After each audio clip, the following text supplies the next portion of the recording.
나의 사랑하는 채 비록 헤어졌으나 어머니. 여호와께서 아브람에게 이르시되 너는 너의 고향과 친척과 아버지의 집을 떠나 내가 내게 보여줄 땅으로 가라.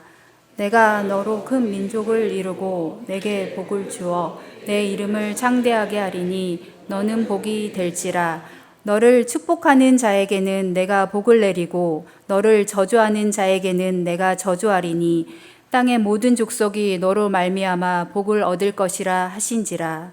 이에 아브라함이 여호와의 말씀을 따라갔고 롯도 그와 함께 갔으며 아브라함이 하란을 떠날 때에 75세였더라.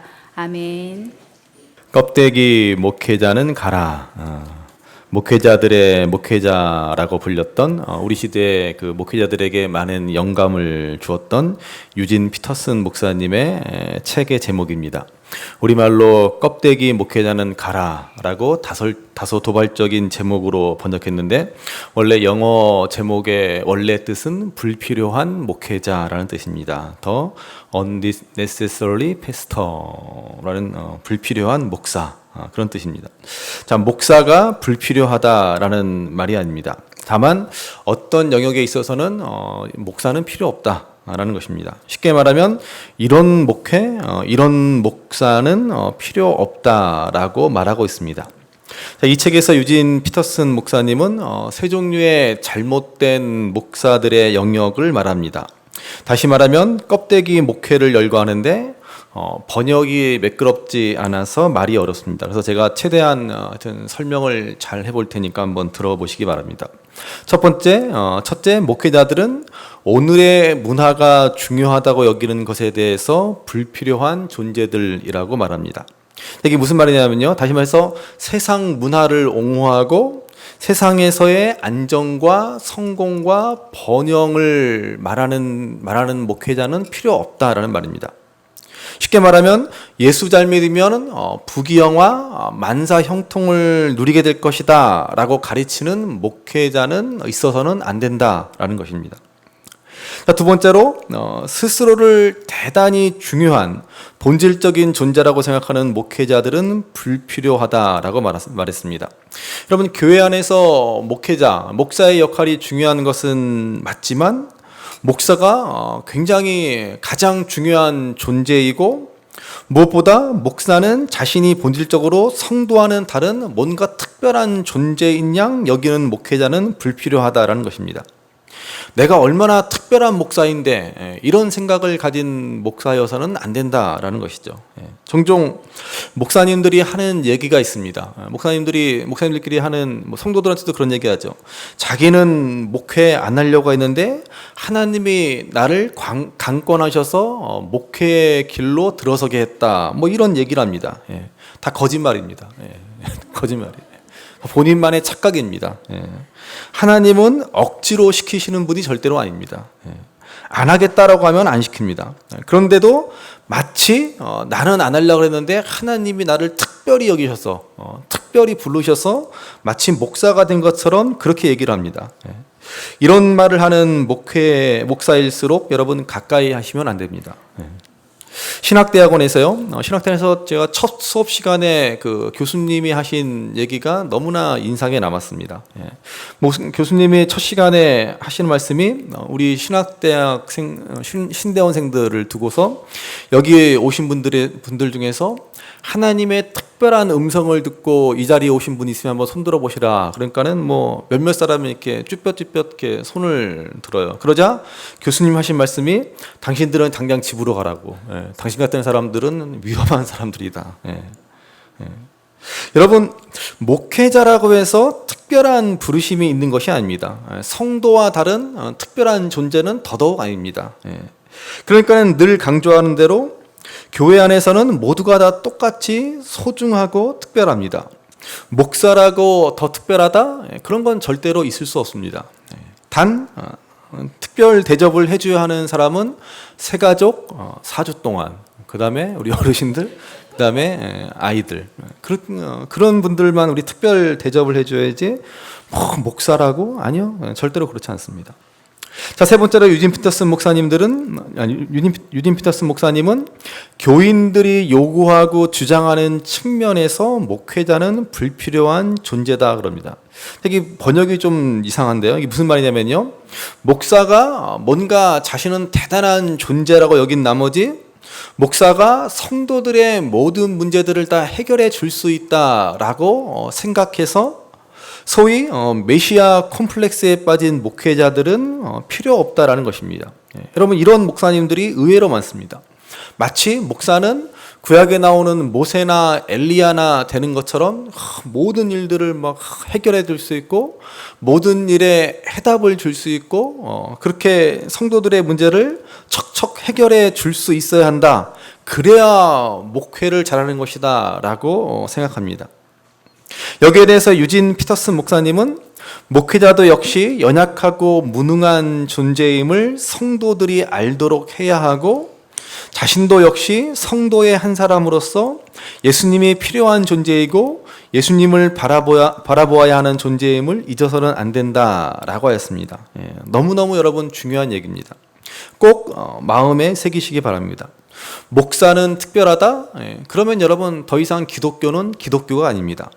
기독교를 미신화 시켜버리는 것이고 목사를 무당으로 만들어버리는 것입니다.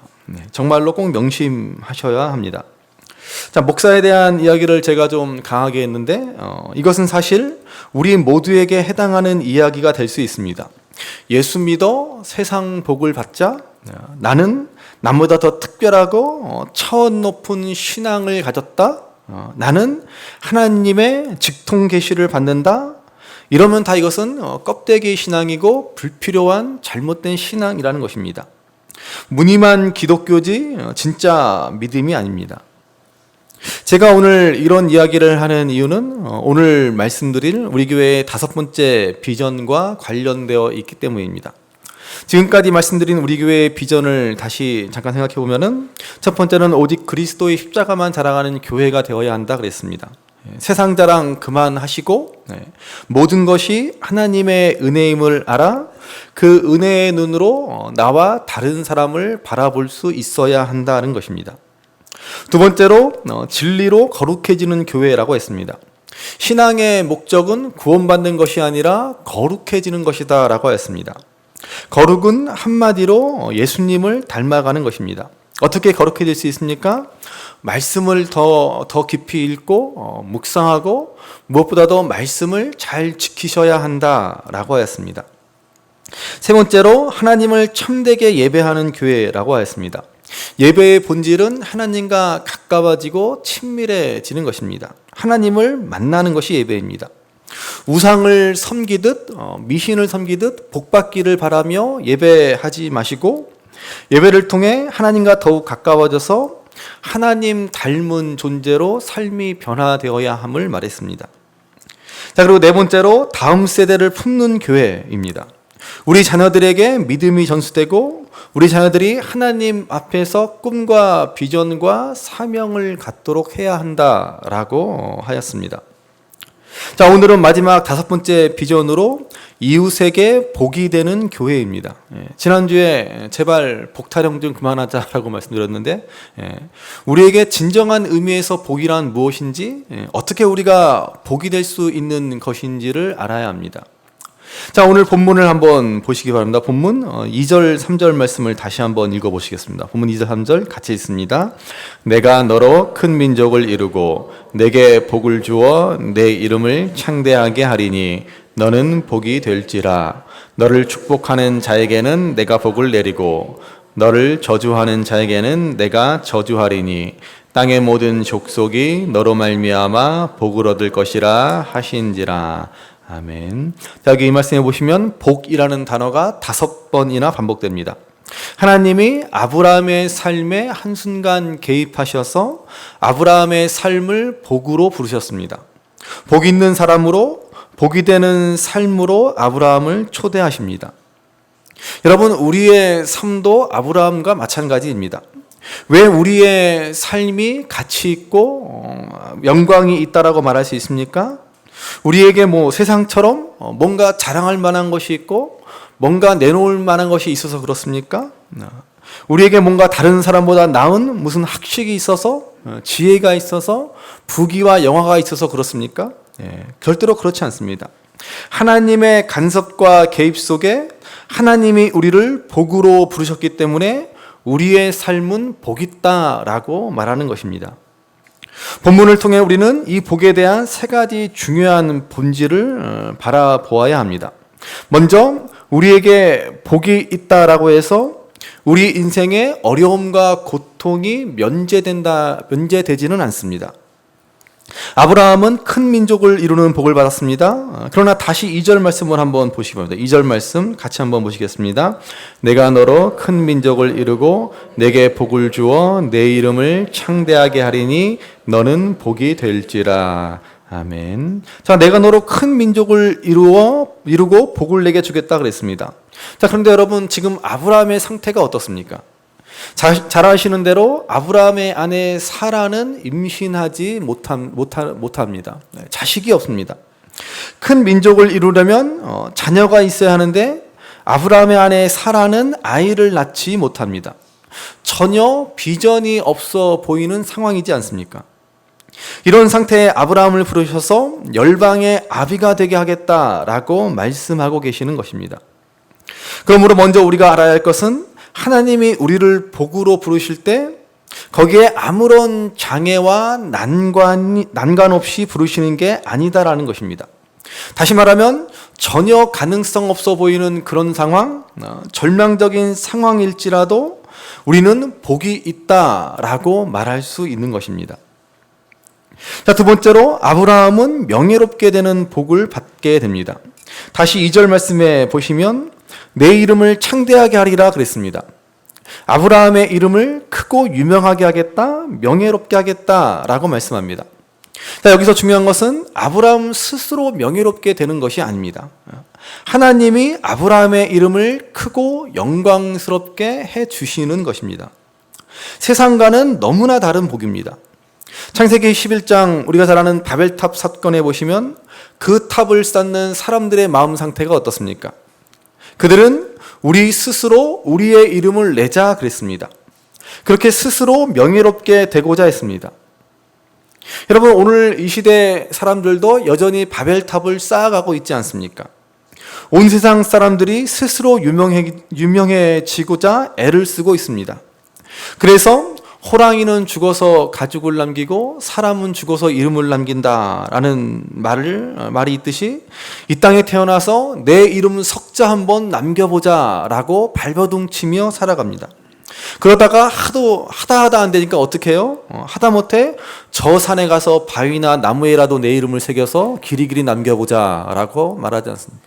그래가지고 가고 오는 사람들로부터 얼마나 욕을 먹습니까? 얼마나 이것이 어리석은 짓이고 얼마나 이것이 우리 인간의 잘못된 본성입니까? 그런데 오늘 하나님은 아브라함을 복으로 초청하면서 말씀하시기를 내가 스스로 네 스스로 너의 이름을 높이는 것이 아니라 내가 너의 이름을 크게 하고 창대하게 해주겠다라고 그랬습니다. 여러분, 이것이 진짜 복입니다. 세상 사람들이 스스로 이름을 내는 것은 아무 쓸모없는 다 썩어 없어질 것들이지만 하나님이 높여주시는 이름은 다릅니다. 시대와 장소를 넘어서 모두가 알아주고 모두가 인정해주는 참된 높임을 받는 복을 받게 되는 것입니다. 자, 그리고 세 번째로 복은 무엇보다 중요한 것이 있습니다. 하나님의 복은 절대로 나에게만 머물러서는 안 된다라는 사실입니다. 이것이 오늘 우리가 봐야 할 가장 중요한 핵심입니다. 하나님은 우리에게 복을 주시면서 아브라함만 받고 끝나는 것이 아니라 아브라함을 통해 다른 사람들이 복을 받게 될 것이다 라고 하셨습니다. 3절 말씀을 다시 보시기 바랍니다. 3절 말씀 같이 읽습니다. 너를 축복하는 자에게는 내가 복을 내리고 너를 저주하는 자에게는 내가 저주하리니 땅의 모든 족속이 너로 말미암아 복을 얻을 것이라 하신지라. 아멘. 땅의 모든 족속이 너로 말미암아 복을 얻을 것이다 말씀합니다. 자, 하나님이 우리에게 주신 이 복은 결코 우리만 누리고 우리 안에 머물러서는 안 되는 것입니다. 이 복이 우리들로부터 넘쳐 다른 사람들을 복되게 하는 것. 여러분, 이것이 진짜 복입니다. 세상이 추구하는 복과는 너무나 다릅니다. 세상이 말하는 복은 다른 사람들 위에 올라서고 다른 사람들을 짓밟고 굴복시키고 빼앗고 이겨서 나 혼자 누리는 복입니다. 그러나 하나님이 우리에게 주시는 복은 남들을 밟고 올라서야만 얻을 수 있는 복이 아닙니다. 나는 좋고 남들은 울어야 하는 복이 아니라 오히려 반대로 남을 위해서 나를 희생하기까지 합니다. 할 수만 있으면 우리 예수님과 같이 낮은 자리, 종된 자리, 내가 죽어서 남을 살리는 자리에까지 서는 것입니다. 여러분, 이것이 바로 성경이 말하는 참된 복입니다. 나를 통해서 남이 잘 되게 하는 것입니다. 처음에 말씀드린 유진 피터슨 목사님의 첫 번째 말을 다시 생각해 보시기 바랍니다. 예수 믿어서 세상에서 성공하고 만사 형통의 길이 열린다라고 가르치는 목회자는 껍데기라고 하였습니다. 예수님을 믿는 것이 오직 나만 복 받고 나 혼자 잘 되기를 바란다면 그것은 무늬만 그리스도인입니다. 이제 나를 통해서 다른 사람들이 잘 되고 복되고 행복하기를 바라야 하는 것입니다. 그래서 저의 목사로서의 우리 교회 부임할 때의 기도 제목이 지금도 여전히 마찬가지지만은 말씀을 부지런히 연구해서 바르게 가르치는 목회자, 그리고 절대로 제 개인적인 욕심을 추구하지 않는 목사가 되도록 해달라는 것이었습니다. 만약에 제가 목회자로서 제 개인적인 욕심, 제 개인적인 야망에 사로잡힌다면 저는 불필요한 목사, 껍데기만 목사일 뿐입니다. 그래서 다시 또 강조하지만 우리 교회에서는 어떤 경우에라도 봉투는 절대 사절입니다. 너무 제가 강조하니까 여러분들이 장 목사가 너무 강조하는 게 오히려 거꾸로 좀 갖고 오라 그러는 거 아니야? 이렇게 오해하지 마시기 바랍니다. 그런 거 절대로 아닙니다. 절대 개인적인 봉투는 사절입니다. 어떤 분들은 책값이라고, 목사님이 책 사서 보세요라고 책값이라고 주시려는 분들도 있는데, 제가 책 그렇게 많이 안 읽으니까는 안 주셔도 됩니다. 그러시면은 직접 책을 사 주시면 됩니다. 제가 이 말씀을 드리는 이유는 먼저는 돈 없으면 신앙생활도 못한다, 돈 없으면 목사님 신방도 못 받는다라는 그런 이야기들을 교회에서 많이 하기 때문에 그렇습니다. 정말 비극적인 이야기가 아닐 수 없죠. 어떤 교회, 서울 여의도에 있는 우리나라를 대표하는 그 대형 교회 목사님 개인 신방을 받으려면 최소 1,000만 원이라는 이야기도 들었습니다. 그 목사님이 지방에 가서 집회하시고 그 교회에서 이제 개인적으로 신방 받으려면 최소 1,000만 원을 준비해야 된다라고 그래요. 웬만한 분들은 신방 받을 엄두나 내겠습니까?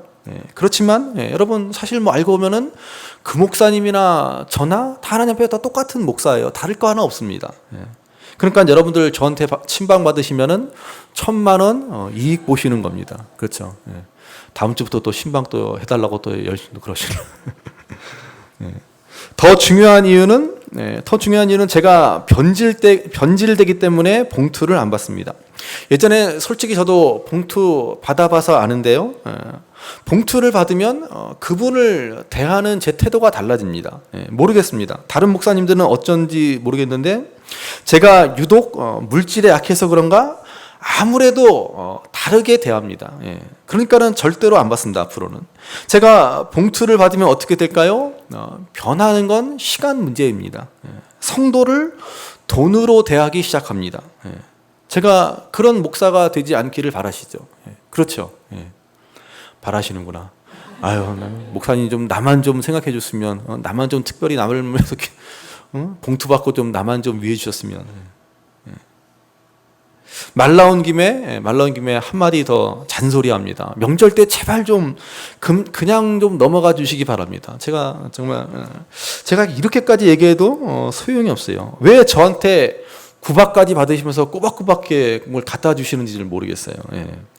물론 여러분들이 좋은 마음으로 선물을 주시는 거 알지만 제가 자꾸 그렇게 받아 버릇하면 버릇 나빠집니다. 호의가 계속되면 뭐가 된다? 호의가 계속되면 권리가 된다 그러지 않습니까? 제가 자꾸 이렇게 받아 버릇하면요, 당연히 명절 되면 받는 걸로 알고 감사한 마음도 없습니다. 그런 분들 제가 많이 봤습니다. 감사는커녕 뭐 이런 걸 가져왔어 그러면서 그냥 타박이나 하고 있고, 또 안 주시면 왜 그분은 왜 안 갖고 오는 거야, 그런 소리나 하고 앉아 있고. 그러니까 여러분, 아예 안 주고 안 받는 게 속 편합니다. 그러니까 제발 부탁입니다. 제발 부탁입니다. 지금까지 제 속을 불편하게 하신 분들은 크게 반성하시고, 명절 때든 뭐든 앞으로는 그냥 입 싹 씻고 넘어가 주시면 너무나 감사하겠습니다. 정말입니다. 꼭 부탁드립니다. 이런 민망한 말씀을 드리는 이유는 저도 그렇고 우리 모두가 이제는 내 것 챙기고 받으려고만 하고 소유하려고 하는 것이 복이 아니다라는 것을 말씀드리는 것입니다. 주는 것이 복이고 줄 수 있는 것이 진짜 복이다라는 사실입니다. 복 있는 성도는 기꺼이 남들을 주는 것을 기뻐하고 기꺼이 남을 살리고 남을 잘 되는 일을 즐거워합니다. 그러면 또 어떤 분은 그래서 내가 복 받으려고 목사님한테 주는 것입니다 라고 하시는 분이 있을지 모르겠지만, 물론 우리 교회는 더 이상 그런 분은 없을 것입니다. 여러분, 보통 목사를 잘 섬기는 게 복 받는 일이다 라고 많이 얘기하죠. 다 거짓말입니다. 그렇지 않습니다. 진짜 복 받는 길은 목사를 잘 섬기는 것이 아니라 어린 나이와 같이 작고 연약한 자들을 잘 섬기는 것이 진짜 복입니다. 창세기 1장 28절에 보시면 우리가 너무나 잘 아는 유명한 말씀이 나옵니다. 이 말씀을 우리가 오해해서 오늘 우리의 신앙과 교회들이 바른 길에서 많이 벗어났습니다. 창세기 1장 28절 말씀 같이 한번 읽어보시겠습니다. 하나님이 그들에게 복을 주시며 하나님이 그들에게 이르시되 생육하고 번성하여 땅에 충만하라. 땅을 정복하라. 바다의 물고기와 하늘의 새와 땅에 움직이는 모든 생물을 다스리라 하시니라. 아멘. 자, 이 말씀을 우리는 하나님의 복을 받은 존재로서 이 땅을 다스리고 군림하고 정복하고 차지하고 누리는 것이 마땅하다 그랬습니다.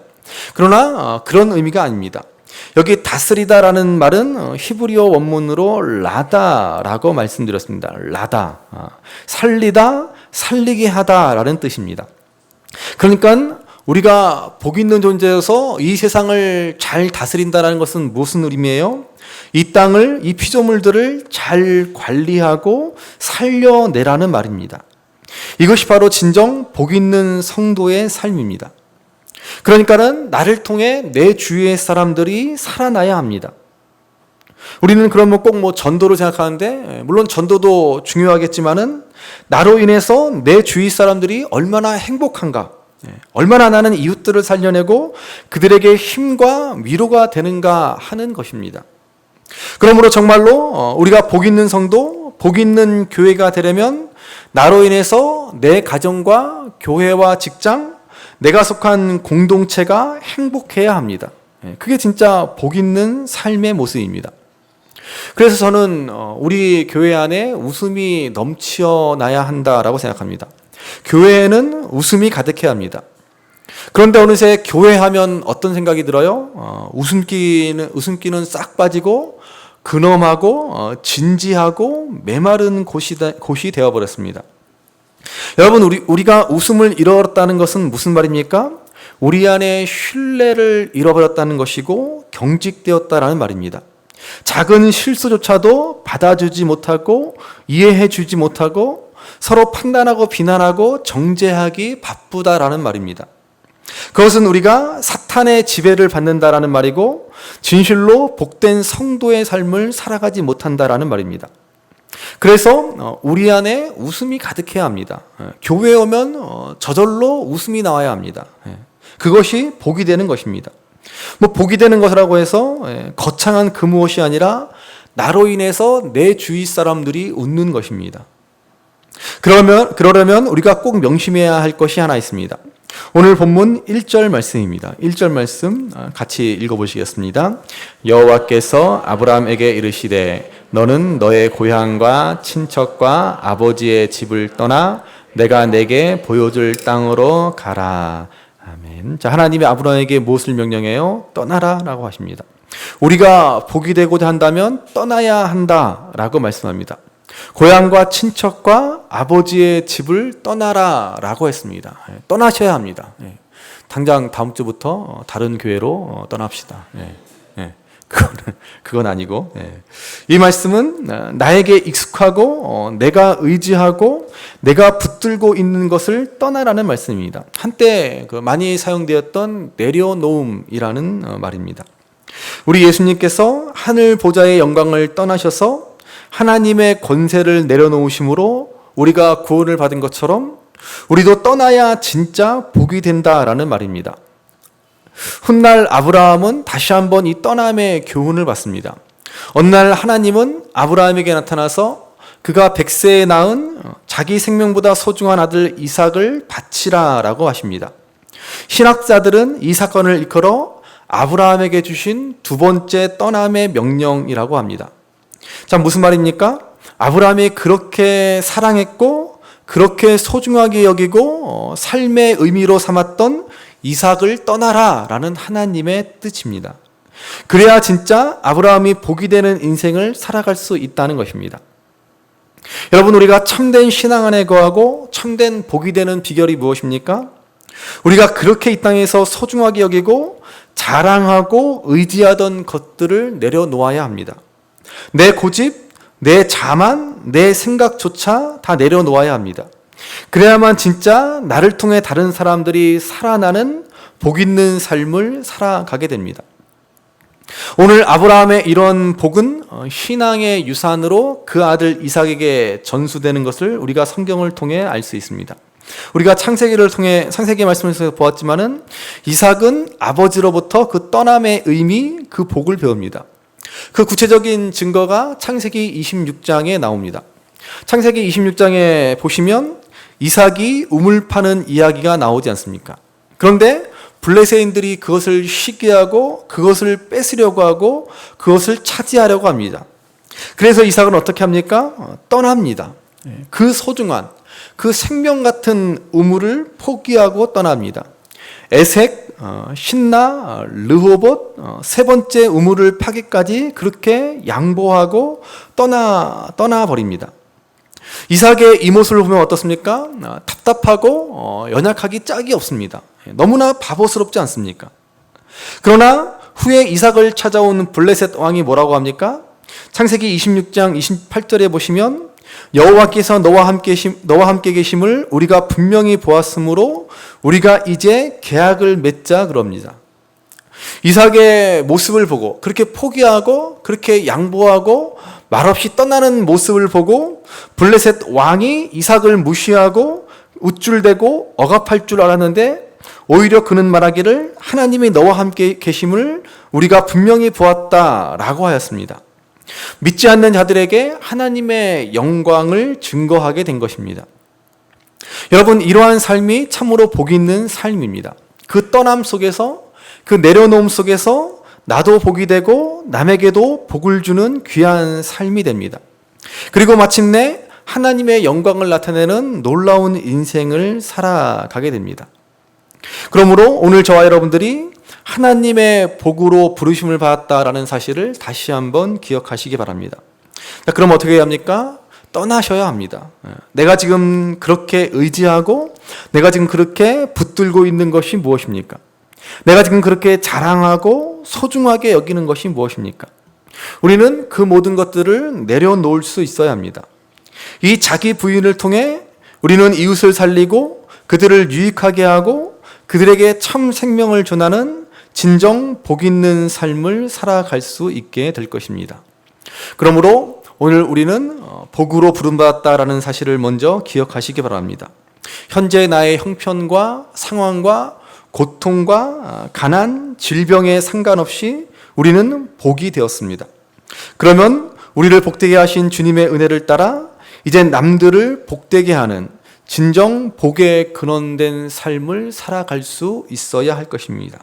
그러므로 바라기는 우리는 복이 되었다라는 사실을 기억하며 이제 그 떠남의 은총 속에서 진정 복에 근원된 삶을 살아갈 수 있는 저 여러분, 우리 신성주마음교회 모든 성도분들이 될 수 있기를 주님의 이름으로 간절히 바랍니다.